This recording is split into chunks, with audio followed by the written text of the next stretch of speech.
नमस्ते बहनों और भाइयों। आज हम लोग एक बहुत ही मुश्किल टाइम से गुजर रहे हैं। कोरोना का जो क्राइसिस है उसने एक बार फिर से हम सबको तंग कर रखा है। और मैं इस बात पे इतना मुझे आज खुंदक आ रही है। 1 साल का टाइम था, उस 1 साल में ये लोग कुछ नहीं कर पाए। और मुझे बहुत चीज़ों पे गुस्सा है। केजरीवाल साहब ने तो हॉस्पिटल्स की हालत सुधार दी थी, राइट? उन्होंने बहुत अच्छा काम किया था, न जाने कितने बेड्स लगवा दिए थे। और आज दिल्ली में इतनी बुरी हालत है, कितने लोग मर रहे हैं। और मुझे ना जाने कितने लोगों के फ़ोन आ रहे हैं इस वक्त। कितने लोगों को, किसी को वेंटिलेटर चाहिए, वेंटिलेटर नहीं मिल रहा। किसी को हॉस्पिटल में बेड चाहिए। लोग वेंटिलेटर्स खरीदने के लिए तैयार हैं, लेकिन डॉक्टर्स नहीं हैं जो उस वेंटिलेटर को ऑपरेट कर सकें। हॉस्पिटल में बेड्स अवेलेबल हैं, लेकिन हॉस्पिटल्स जो हैं वो एडमिट नहीं कर रहे। फिर भी लोगों को उनसे फ़ोन पे कंफर्म करो तो साफ मना कर देते हैं। ऑक्सीजन अवेलेबल नहीं है। जो दवाइयाँ हैं वो अवेलेबल नहीं है। दवाइयों की होर्डिंग हो रही है बिना प्रिस्क्रिप्शन के। ऐसी क्रिटिकल दवाइयाँ लोगों को दी कैसे जा रही हैं? लोग कैसे होर्ड कर पा रहे हैं? दिल्ली के हॉस्पिटल्स में से दवाइयों के वायल्स और जो इंजेक्शन के जो वायल्स होते हैं वो सारे के सारे हमें पता है। अभी हमने देखा गुड़गांव के अंदर उनकी कालाबाजारी की जा रही थी। हॉस्पिटल के लिए जो दवाइयाँ आई गई थी, दिल्ली के गवर्नमेंट हॉस्पिटल्स के लिए जो दवाइयाँ आई गई थी, उनको गुड़गांव में कोई आदमी 4-5 गुना कीमत में बेच रहा था।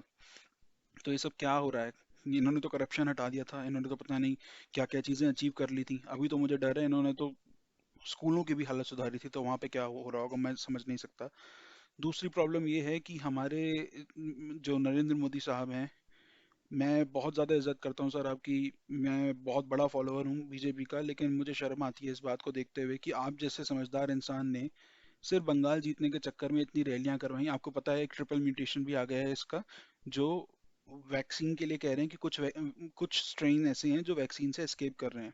मेरे कई जानने वाले लोगों को, जिनको दोनों वैक्सीन की डोज लग चुकी हैं, उनको दोबारा से कोरोना हो रहा है। प्रॉबेबली कह नहीं सकते कौन सा स्ट्रेन है, क्या है, कह नहीं सकते इस वक्त क्योंकि बहुत कम इन्फॉर्मेशन है, बट ये फैक्ट है। तो फिर ऐसी वैक्सीन का फ़ायदा क्या है? ऐसी वैक्सीन पे आप अपनी पीठ कैसे थपथपा सकते हैं जिसका कोई फ़ायदा नहीं है? और इस बात को मैं नहीं समझ पा रहा हूँ बिल्कुल भी, ये रैलियों की ज़रूरत क्या थी? क्या इन इलेक्शंस को टाला नहीं जा सकता था? आपने बोर्ड के एग्जाम्स भी तो टाल दिए हैं, लेकिन नहीं, सत्ता नहीं छोड़ी जाती ना किसी से। अगर आप ये काम नहीं करते तो शायद लोग आपको और ज़्यादा वोट देते। और ये ममता दीदी क्या कर रहे हो समझ में नहीं आ रहा।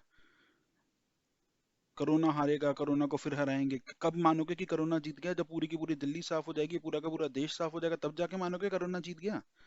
आज जो हुआ है ये सिस्टम का अटर फेलियर है। ये बोलते हैं कि लॉकडाउन नहीं लगाएंगे, और नहीं लगना चाहिए, मानता हूँ इस बात को। लेकिन एक बात बताइए कि अगर आप ये रैलियां ना करते तो इस लॉकडाउन की ज़रूरत नहीं पड़ती। हमने लास्ट टाइम हमने बोला था कि जब कोरोना इतना ज़्यादा फैला था तो हम सब लोग कह रहे थे कि तबलीगी जमात ने इतना ज़्यादा फैलाया है। अब हम कुंभ को क्या टाल नहीं सकते थे? या कुंभ के लिए कोई बेटर गाइडलाइन नहीं बना सकते थे? दूसरी बात, अब फिर से जो है रमज़ान का टाइम शुरू हो गया है, तो इसके बाद फिर से गैदरिंग्स होंगी। हमने जो था क्या कहते हैं, हमारा जो प्रोटेस्ट चल रहा था दिल्ली में, हमने उसको हटवाया था ताकि कोविड ना फैले। तो अब ये जो फार्मर प्रोटेस्ट कर रहे हैं, मैं अभी देख कर आया। और बॉर्डर के ऊपर जो आपका गुड़गांव से जो कैसे जो वेस्टर्न पेरिफेरल की तरफ जाते वक्त जो वहाँ पे एक बॉर्डर लगता है, वहाँ पे कम से कम भी तो नहीं, 10 किलोमीटर तक के ये रोड पे ये लोग अपनी रैलियां लगा के जो ट्रॉली वगैरह होती है वो लगा के वहाँ बैठे हुए हैं। और ये क्या मजाक चल रहा है? क्यों नहीं हटवाया जा रहा? क्यों नहीं सेना बुला के इनको भगाया जा रहा है यहाँ से? जो भी डिमांड हो, कि आप अपने देश को इस बीमारी में, महामारी में क्या झोंक देना चाहते हो? आपकी डिमांड्स क्या वेट नहीं कर सकती कुछ दिनों के लिए? क्या आप लोग कुछ दिनों के लिए अ, अपने सेल्फिश मोटिव्स को साइड नहीं रख सकते? और मैं देख के हैरान हूँ कि हिंदुस्तान में लोग किस लेवल तक गिर चुके हैं। आपका देश खतरे में है इस वक्त, और आप जो है चीज़ों की कालाबाजारी कर रहे हैं, होर्डिंग कर रहे हैं। जिस जरूरतमंद को उस दवाई से एक बेचारे की जान बच सकती है, आप उसको दबा के बैठे रहेंगे। चाहे वो बाद में वो दवा या एक्सपायर हो जाए और आप उसको बाद में आपको फेंकना पड़े, फिर भी लोग अपने घर में जमा कर करके रख रहे हैं। इस देश में क्या हर चीज लोग अपने कॉन्टैक्ट से चलाएंगे? क्या आप 2 मिनट किसी के बारे में सोच नहीं सकते हैं? एक वेंटिलेटर को 4 लोग शेयर कर सकते हैं। ऐसे वेंटिलेटर का डिजाइन मैंने देखा था कि किसी ने यहाँ पे इंडिया में ही बनाया था। इतने सारे वेंटिलेटर्स को इंडिया में लेकर आया गया था जब कोविड का टाइम था, कहाँ चले गए सारे वेंटिलेटर्स? कहाँ चले गए जो इतने सारे हॉस्पिटल बनाए थे इमरजेंसी यूज के लिए? इतनी सारी रेलगाड़ियों को एकदम से कोविड हॉस्पिटल्स में कन्वर्ट किया गया था, कहाँ गई ये सारी रेलगाड़ियाँ? क्या बस सारा पैसा उस वक्त घुमा के खा गया और उसके बाद अब सारा कुछ गायब? पेपर्स पे था ये सारा कुछ। 1 साल था पूरा तैयार होने के लिए, और ये सिर्फ केजरीवाल का ही नहीं है, ये हर एक गवर्नमेंट का फेलियर है।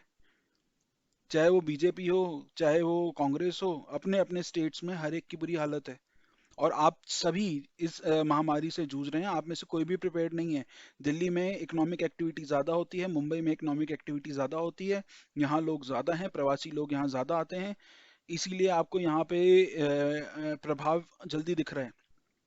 ऐसा ही आपने विदेशों में भी देखा होगा, विदेशों में सेकेंड लेयर थर्ड लेयर बहुत जल्दी आ गई थी, इंडिया में देर से आई थी।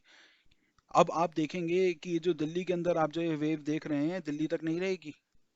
ये दिल्ली और मुंबई में आपको ये सीमित नहीं रहेगा, इसके आफ्टर इफेक्ट्स आपको कई दिनों तक बाकी स्टेट्स में भी दिखाई देंगे। तो ऐसा नहीं है अगर कि कोई अपनी पीठ थपथपा रहा है कह के कि नहीं हमारे यहाँ तो केसेस कम है, आपका भी नंबर आएगा। जो ये रैलियों पे रैलियां हुई हैं, जो ये कुंभ में लोग गए थे, अभी जब ये लोग अपनी स्टेट्स में वापस आएंगे तो आपको सबको पता चलेगा। क्या किसी में अकल नहीं है? क्या कुछ दिनों के लिए मतलब किस तरह से ये लोग गवर्नमेंट चलाते हैं, मुझे तो लगता है आज लोगों ने अपने हाथ में इतना ले लिया है चीज़ों को, और लोग आपस में व्हाट्सएप ग्रुप्स में, फेसबुक ग्रुप पे, पेजेस वगैरह पे डाल रहे हैं और वहां से एक दूसरे को सपोर्ट कर रहे हैं।